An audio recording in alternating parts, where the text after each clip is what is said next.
是你的灵魂好伙伴，我是你的蓝色伙伴，我是囧。我是你的橘色伙伴，我是永杰。首先呢，先谢谢大家在上一集影片中热烈的回应，我们都收到了所有人的祝福，然后因为大家很勇于的分享，所以呢，也让我们的观看次数突飞猛进，直接爆掉了。对，谢谢你们。那这一集呢，我要特别跟大家说明一下，不同星球上的人会有什么样的特征。会想要这么做呢，是因为我在 IG 还有 YouTube 的贴文上开放了，大家可以自己在贴文下方留言，问我你们来自哪一个星球，免费感应的部分。对，这个是免费的，所有人都可以参加。那还没有开始正式的回应大家，是因为呢，我希望第一要呼吁大家一件事情，不需要去执着这样的名词，因为我们现在都是地球人。那这些星球你来自哪边？我们会做这样的归类，只是为了让其他人可以更了解自己，让自己可以更了解自己的过往。不用一直在这个剧情里面执着的不放。对，那希望大家可以找到自己的根，找到自己的同伴，这是我的初衷。那当然也像我刚刚说的，不要去纠结这个名词，了解自己之后呢，只是为了让自己可以在适合自己的领域发扬光大。没错，无论你是不是地球人或者是外星人，我们都在为地球共同努力。对。那还有另外一个原因，是因为在我做疗愈的时候，很常会发现前世会对今生造成很大的影响，有时候会有一些放不下的执着，导致自己从出生到现在都会有某个信念卡住了。那为了要解除这样的问题，为了帮大家解决自己卡住的信念，我相信找到你的根，找到你的来源，也是帮助你的一种方式，所以才会就是开放给大家询问自己来自哪边，希望可以帮助到你。那接下来会开始介绍星际种子它们不同的特性。那除了星际种子以外呢，我在这几天呢有收到一些来自太阳系星球上的文明，那他们也有帮助地球的一份子。那想要，因为我知道在网络上其实是没有这样的资讯，很少啊。对，那我发现自己可以搜寻嘛，所以希望可以帮大家统整一下这样。就像之前那个来自金星的女人，他们是有出书嘛，然后还有之前也有 YouTuber 介绍过的火星男孩，他们都是来自太阳系的灵魂。对，好，那先跟大家说一下星际种子不同的星座星系上面的人大概会有怎么样的特征。好，那帮助你们去看我回答你们说什么样的星人，你可以自己看一下，有没有符合自己的特性这样。好，我们开始先讲这个仙女星人。好，仙女星人其实我们上一集已经有讲过了。那它就是像孩童又像母亲一样，像孩童的部分呢是他们很喜欢去探索，他们很有好奇心。那到一个新的环境就会非常非常的愉悦，想要去用自己的感知了解所有事情，既有母爱，然后又带有孩童般的天真。对，那既有母爱的地方是因为他们的内心就像一片汪洋大海一样，不管你说出什么样奇怪的故事，他们其实都可以很快的接受，那也会站在你的角度试着了解你，所以心辽阔，然后包容度非常非常高。对，完全就是你耶，完全就是在讲你。对，永杰完全符合这个特性。他们非常的喜欢自由，那可能会体现在他很常搬家，或者是很常出国，喜欢旅行。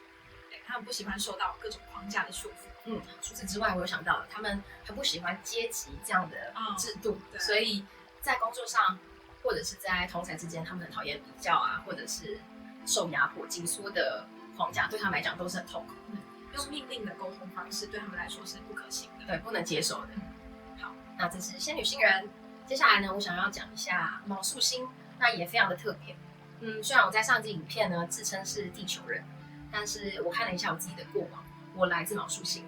那为什么会有这样的差别呢？我相信很多人知道，除了星际种子以外，还有另外一些名称，分别是光之工作者，还有地球守护者。那对我来说，他们也都只是一个集合名词。不过，是的，他们反映出了来地球不同时间点的外星人。那像我的话呢，我比较像是光之工作者，因为我在星际种子还没来到地球之前的好几千年呢，就来到了地球。我大约对，所以我自称是地球人。我来了大约8000年。那我看见自己的第一世是在埃及，不知道大家知不知道赫鲁斯之眼？我把图片放在这边。那我是因投人生的这样的一个半神人的状态。那中间地球发生了一些事，我会特别做一集讲解，非常的复杂，那也可以解开很多人的谜团。那我来了地球8000年之后，我看见了佛所带给地球的光，所以我跟随他的脚步，所以我称自己为地球人。然后上一次说了自己是佛的弟子。那其实我源自于的星球是昴宿星，在这边跟大家介绍一下昴宿星的特性，就是呢，他们呢，是一个很有领导力的这样的一个星球的人，他们很善于组织，然后也有号召力。那他们充满了创意，所以呢，他们可以天马行空的想出各式各样的方法解决问题。那他们还有的特性是，他们第三眼蛮强。对，但是在他们还没有发现自己灵魂想要做的事之前呢，他们会有一点点难融入这个社会，我觉得，因为他们其实应该要用第三眼去生活，因为他们直觉力还有创造力是比其他人还要强很多的。那他们还没有善用，如果是拒绝，像我以前就拒绝使用我第三眼，那就会活得比较辛苦。当我们发现自己真正是的样子的时候，就会直接打开一条大路，然后号召大家一起往同一个方向，因为他们很适合，也很善于看见要前往的地方以及方向，然后带领大家，这是他们的特性。哦，对。那希望所有的昴宿星人听到我的号召，也可以集合你的小团队，大家一起往某个地方前进，不论是什么。那接下来呢是天狼星人。天狼星人其实我对他很不熟，我准备了我的 iPad， 我做了一些笔记，那跟大家分享。他们是看起来比较温和温柔的存在，但是他们其实，你看他外表好像很柔和，不过他们充满了智慧。你可以跟他们坐在一起聊一整个晚上，他们内心很深沉，有很多的智慧，有很多的想法。那跟昴宿星人不一样，昴宿星人可能跟大角星人一样，会站在公共的地方大声的演讲，滔滔不绝。但是天狼星人不一样，他可以在世界的不同角落，不一定要说发生或怎么样，但是他们会用自己的生命当作是一个例子，我做给你看，你就会跟随我，这样的一个特性。那他们也比较喜欢独来独往，所以大家看他们的时候是比较文静啊，比较内向的。不过其实他们就是生命的这种魔术师吧，可以这样讲。对，悄悄的他们就会有一些变化，然后变给你看。然后他们也很常是一语惊人，就不讲话还好，一讲话就会让你觉得哇，你怎么那么有智慧？对，可能一般时间也比较安静。这样讲，我大概知道我身边有哪些人是天狼星人。那他们也是会很接纳所有不同的人，所以对他们来说，你说什么他们都能够倾听你。那他们也虽然看起来安静，但是他们其实很会表达自己。那他们很喜欢大自然，就大自然的一切万物对他们来讲都特别吸引力。譬如说花草树木、水晶、动物，那露营、爬山对他们来讲就是听到的时候眼睛会放光这样。如果你觉得自己是天狼星人，但是你还没有去拥抱大地的话，非常推荐你可以开始从种植植物开始，那你会回到自己最原本的样子，也会感到舒服。那接下来是大角星人。大角星人他们非常的好认出来，就是你看到他你就知道他是大角星人。为什么呢？他们通常都是如果在不同领域，就是领域中的佼佼者，可能是领袖、领导人。那他们很会做的事情呢，就是很会讲话，他们的喉咙超强，很有说服力，然后呢也很喜欢思辨。所以如果他们是很善于用文字表达，就是用文字表达的话，他们可以写文章啊、写书啊、写诗啊，对他们来讲是轻而易举的事情，就用文字去创作。对，用文字去创作。那如果他们没有写的话，他们会讲给你听，就跟昴宿星人一样，就会站在一个公共的地方，然后大力的发表他们的演说。那他们有自己的理论，也很喜欢思辨嘛，所以他们通常会可能用科学的方式啊去说服你啊，或者是用一些数据来告诉你说，注意听我说，我有话要说这样。那他们如果是在自己最舒服的样子，其实就是一个很棒的领导者。那如果稍微偏离自己的灵魂原本的样子，他们可能就会是个工作狂，那可能会比较有压力这样。所以如果你符合以上我说的、我分享的，那可以自己去看一下自己有没有跑掉。好，这个是大角星。再来是猎户座，我觉得这个也很容易辨认出来，因为猎户座呢他们是战士，他们以和平为他们的学习的课题，跟他们想要推广的东西。对，但是他们以战闻名，就是他们很有自己的想法，然后也很难去说服他，就是比较说难听一点，就是比较不会聆听。但是他们的想法就是靠着自己的直觉，他们不需要别人领导他们，因为他们自己本身就是一个骁勇善战的灵魂，他们就会冲锋陷阵，然后也会就说冲啊，然后你看到他，你也会被激励这样子。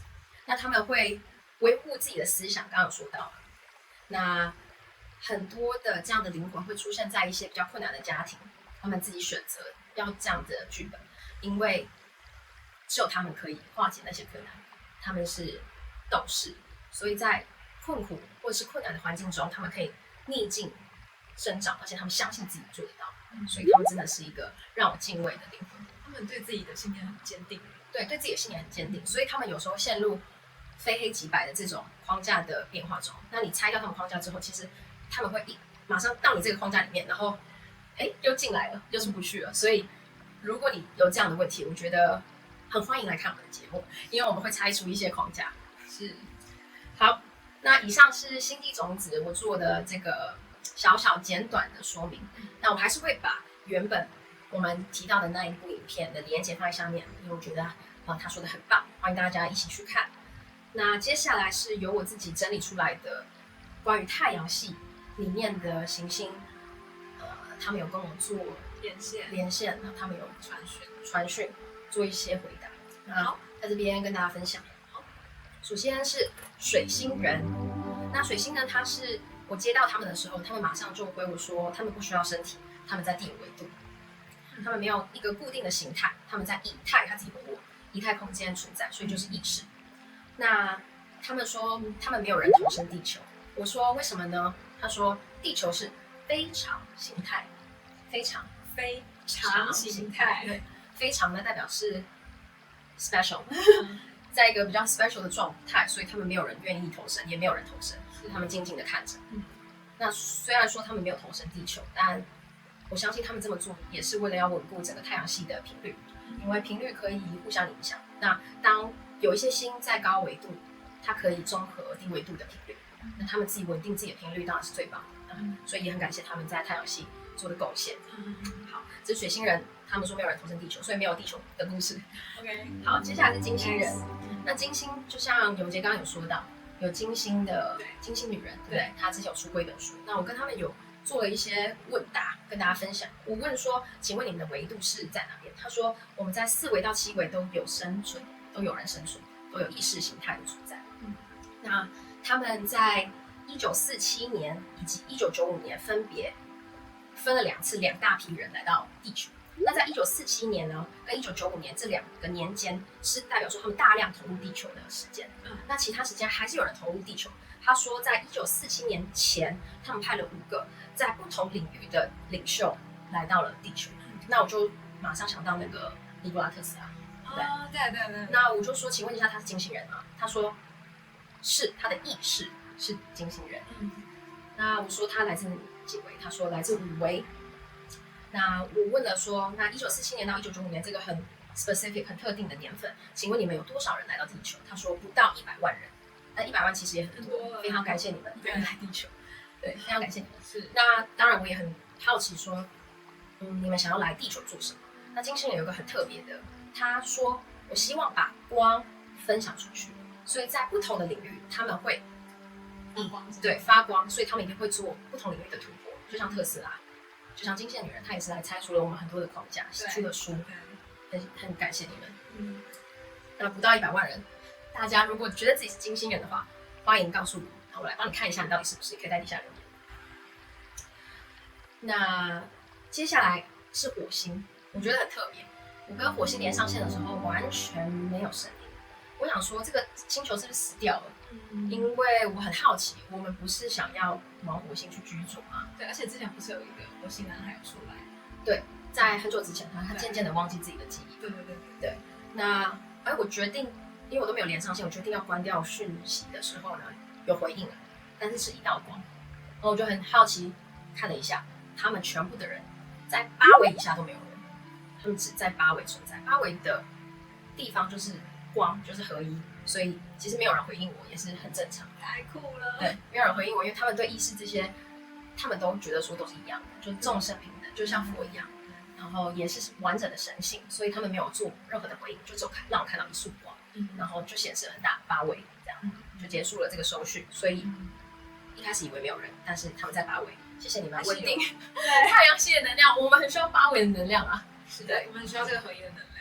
还是有人在的啦，还是有人在，就意识在，意识。好，那接下来呢是这个木星人，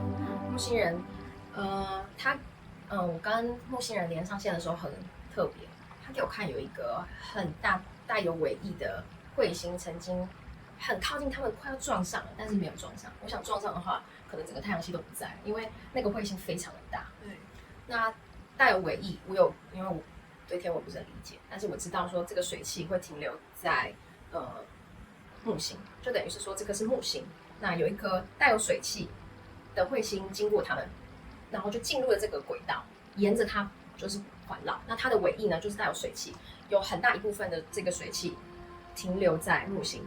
那他说这一次对他们带来很大的变化，因为他们原本是就是没有意识没有这么的高纬度，但是我不知道为什么这样的元素让他们到了5、6维，是带来不同的能量吗？不同级别的能量，我猜有可能也是毁灭吧，因为大量的水汽可能会造成生物的替换、生物的死亡，那意识就有突破身体的这个框架的。我想问，就是他们在提升之前，他们在几维？他们没有说，但我猜应该是3维，因为如果有肉体的话。对，就我想要跟大家分享的是，这个会就刚刚比的这个彗星啊，木星这么大，然后彗星这么大，其实地球的比例跟木星比起来，地球只有这么大而已，所以那个彗星比地球还要大，应该是变成它的非常非常大，对，应该是变成它的那个卫星了吧，就绕着它旋转。不知道木卫几？对，那我们可以再看一下，查一下资讯。那他说有5、6维的意识，也是回答我的意识。那有在9维的意识形态，9维是一个我没有办法触及的。8维是合一的话，9维是什么？9维就是创造者的创造者，他是创造者的创造者，他就是消融了一切，就是他存在，然后他也不存在这样。那我打岔一下，佛是在几维啊？他就是9维，就是已经离开了，就是他能量1000这样。他要变成木星佛了。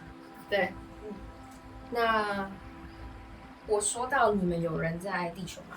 他给我看了一个图，我知道为什么刚刚有人说地球，水星人说地球是非常形态。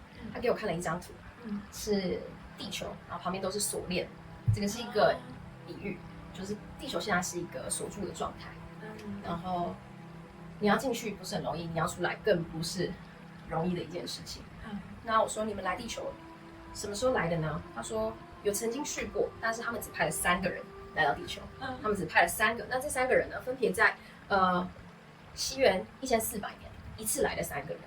那我上网查了一下，1400年其实这个不是一个精神领袖爆炸多的时期，不是佛陀、苏格拉底那个时代。那1400年是这个佛教跟道教在中国盛行，也是文艺复兴的开始，是中世纪末这样子。它也算是一个特殊的转折年，就是我们开始去做文艺复兴嘛，就是开始除了思考以外，直觉开始被推崇，然后宗教开始被推崇。所以1400年曾经有3位精神领袖在不同的领域、不同的地区来自木星人。好，那接下来是土星。土星超可爱的，我刚刚跟他们连上线，他们超亲切的。他们说他们是星际种子的一员，这么在地吗？这么在地，对。他们给我看了上一次我让大家看到星际种子的标志，就是大家手牵手，对，他们在星际种子的一员。非常感谢你们。那他们有247万人来到地球，原本这个数字不是这么清楚，是我再问了一次，他们原本说250万。再问一次之后呢，是247万人，他们有5到7维的存在。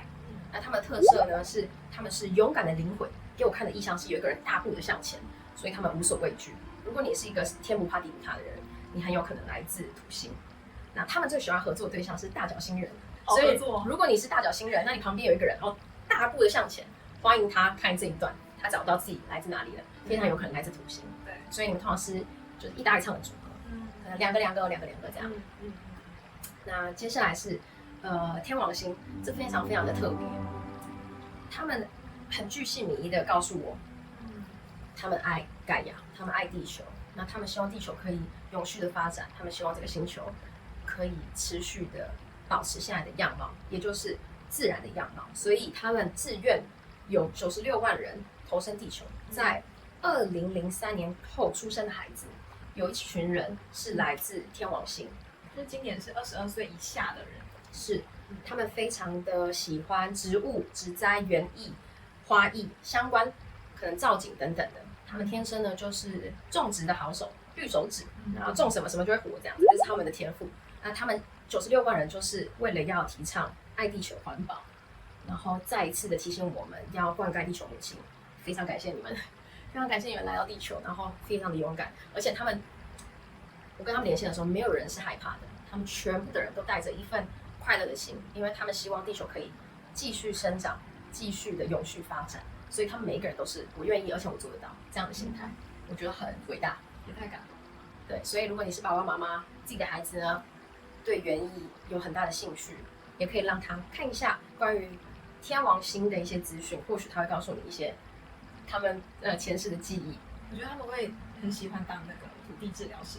哦，对，而且你看哦，2003年才投身地球，所以这是他们的第一世，所以他们会有非常纯粹的灵魂，然后非常会显化，因为很纯粹的灵魂呢，你想什么就马上显化什么，不会经过业力还有小我的阻碍，所以你们应该是喝米呀，可以尽情的玩啊。对，显化出你喜欢的一切吧，显化出一棵大树，因为他们很喜欢，对他们喜欢树。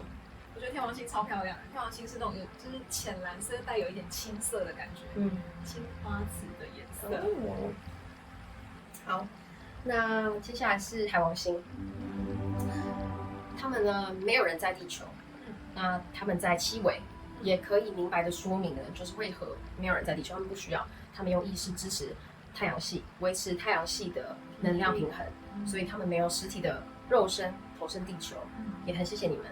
那再来是冥王星，这个是为什么我开始探索太阳系的原因，因为永杰问了一下他的妈妈，前一世应该是说源自于哪里，那我看到他竟然回答是冥王星，所以我才发现除了星际种子这些星以外，还有很多不同星的存在，尤其太阳系离我们很近，他们应该跟我们有比较深的缘分，那就看到了永杰妈妈来自这个冥王星，那他们的故事有一点难过，他们是他们用言语告诉我，那就说他们现在整个星球的温度是很低，所以他们住在很深，有点像我们这种冰川很深的冰层的最底下，他们让自己住在那边，那他们生活在那边，那因为那里其实不是真的很适合居住，所以他们在很久以前就派了一颗飞船，想要了解地球。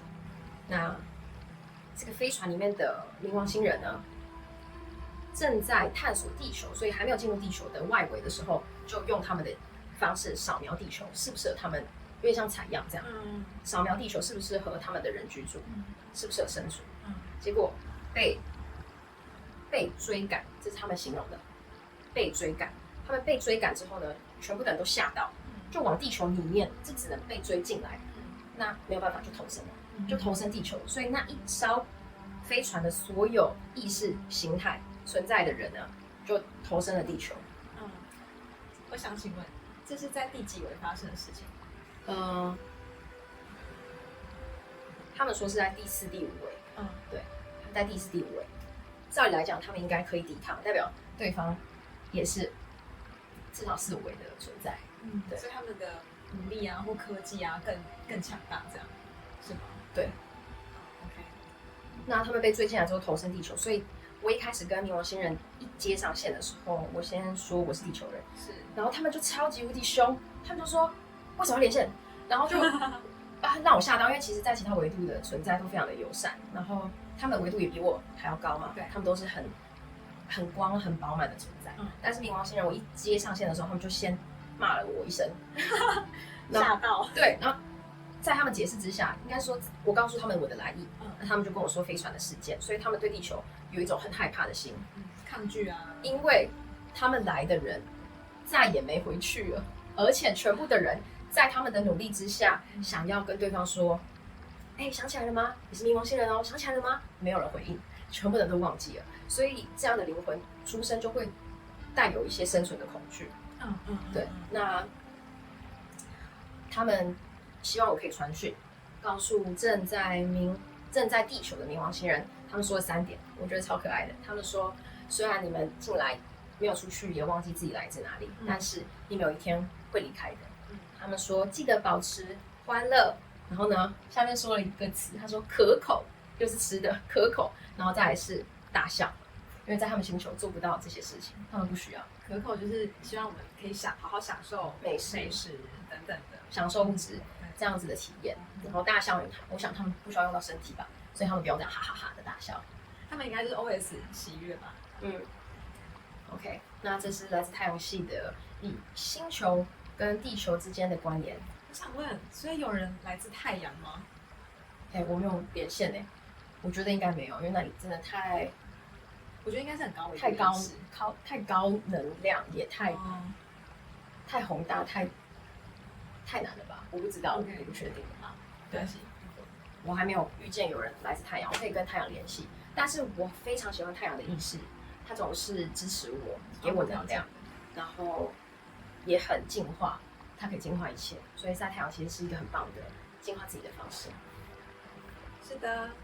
好啦，那这是这一期的节目，好有趣哦！希望你们喜欢，在下面留言告诉我，你曾经看过自己来自哪边，可能你有一些景象，然后有什么问题也留在下面。我们希望可以收集不同的问题，然后在我通讯的时候呢，可以替大家解答，也打开大家对星际、对宇宙的一些谜题。之前上一集影片呢，大家在底下留言，其实我们之后会拍不同的主题来回复大家，然后还有在 John 的这次传讯里面，我们也收到了地球编年史嘛。对，地球，因为在第1集的时候有说到地球是被蒙蔽的，对。那我非常好奇这个被谁蒙蔽呢？对，被谁蒙蔽？我还是没办法相信，我觉得为什么要这样子对我们？对，所以我搜讯，然后也拼凑出来原因过程，可能跟大家读的历史有相关，有一些不相关。我会用我的方式说故事给大家听，然后让大家可以用脑袋理解，并且用精神去突破。好，谢谢大家。如果对我们今天影片有兴趣的话，欢迎按赞、订阅、分享。对，要记得订阅哦。我发现很多人都没有订阅，那你就没有办法继续看到接下来的一些问答、一些主题。对，因为其实资讯有很多，要剪在一起实在是太难了，所以你们要记得订阅，然后分享出去吧。拜拜。Love you，拜拜。Love you。